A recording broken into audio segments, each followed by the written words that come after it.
Ugh.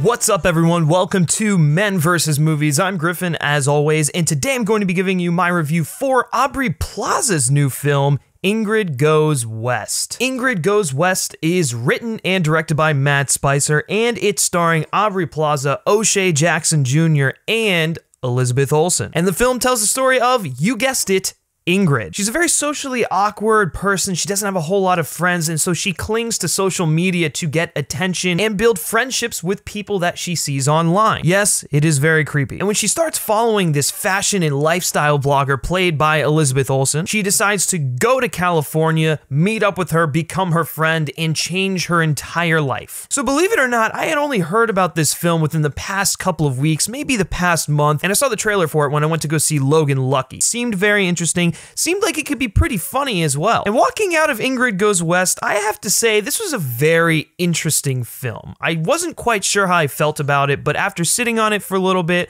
I can give you all a review. So we're going to talk about some positives, talk about some negatives. Let's dive into this. So starting out with the positives here, I think the biggest positive with this film is some incredibly solid acting across the board. Aubrey Plaza in the title role gives an incredible performance. I actually happen to think that this is probably one of the best performances we've ever seen from her. It really showcased her range. It's definitely the most raw and emotional performance I've ever seen from her. Her character is just beyond disturbed, yet there is a silver lining of pity that you feel for her. And I think that Aubrey Plaza does a great job of conveying both sides to this character, because she's a really interesting character in that you don't quite know how you feel about her, and your opinion on her as a character definitely sways back and forth throughout the entire runtime of the film. It gets to a point with her character where, yes, she is creepy, but it goes beyond that and just becomes utterly sad. The best part about all of this is that Aubrey Plaza is so convincing in the role, she simply disappears. Elizabeth Olsen is great. She has been killing it recently, and this film is no different. And the thing that I liked about her character and the way that Elizabeth Olsen went about portraying her was that there was an interesting parallel between Elizabeth Olsen and Aubrey Plaza's Ingrid. And as the film progresses, these parallels are slowly revealed and intelligently done, only enriching the overall story. And then lastly, as far as acting goes, O'Shea Jackson Jr. Man, O'Shea may have been my favorite part of this film. He was just a bundle of joy whenever he was on screen. He was such a caring, endearing, and loving guy, and O'Shea brought a lot of much-needed charisma to the role. I think the thing to take away from his performance in this film is that it showed that he can do more than simply imitate his father, as we saw in Straight Outta Compton. This kid has some serious acting chops, and I want to see more of him. I want to see him take more of these indie-type roles, because I think this is where he's going to really blossom as an actor. My next positive has to do with the writing and directing from Matt Spicer. Matt Spicer writes and directs an incredibly topical and relevant narrative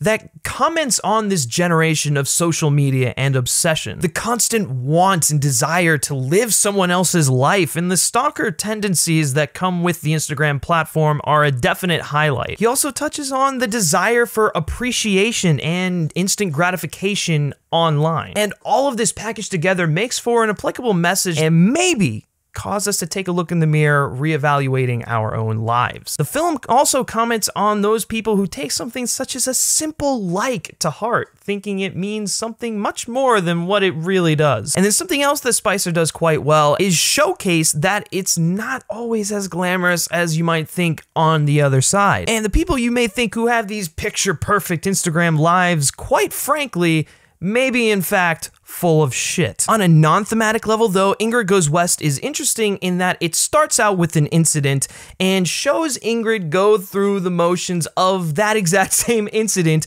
again, just with different people involved. And this allows the audience to truly realize that this girl needs professional help. The story ultimately ends up being an interesting combination of disturbing yet sad and emotional. And while that might sound weird at first, once you see it in context with the film, it makes sense, and the film actually manages to make it work. It's an incredibly well written and realized script that is timely and relevant. And then my last positive has to do with the comedy. At times the comedy works, and overall I think it makes for a great dark satire on social media, but I do have a few issues, and thus we're going to spin into the negatives now. My main negative with the film is that it was definitely intended to be satire, and if you don't get that walking out of it, then you miss the whole point of the film. And while it works, I actually found the movie to be more disturbing than I did comedic. Don't get me wrong, the film definitely had its fair share of laugh out loud moments, but at the end, the film has just gone to such a dark and disturbing place that I really didn't quite know how to feel walking out of the theater. And as a result, I didn't find the film really jiving with me as much as it might for some other people. And then my final negative with this film is that there were definitely a few awkward tonal shifts. It went from being a very serious mental health character study to a selfie-infused comedy. This very well may have been intentional to highlight Ingrid's pain and struggle, but for me,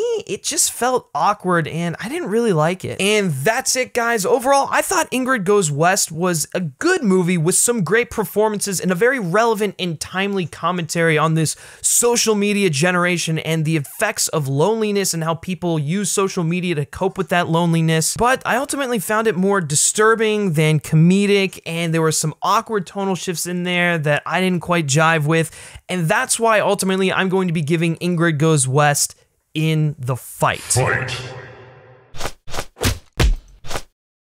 Thanks guys for watching. Hopefully you liked my review of Ingrid Goes West. Have you seen Ingrid Goes West? Let me know your thoughts and opinions down in the comment section below. And while you're down there, be sure to like this video, share it with your friends, and subscribe to our YouTube channel for more movie reviews, movie-related content, and just movies and stuff. Ideally, we will be starting our James Bond-centric podcast next week titled The Words Are Not Enough. Still working out the details with that, so if it's not next week, it'll be the following week, but we're hoping for next week. And then be sure to like Men vs. Movies on Facebook and follow us on Twitter simply by searching Men v Movies. And lastly, guys, if you like me specifically and you like what I have to say, you can always give me a follow on Twitter at Griff Schiller. All right, that's gonna do it for this review, guys. Until next time, take care.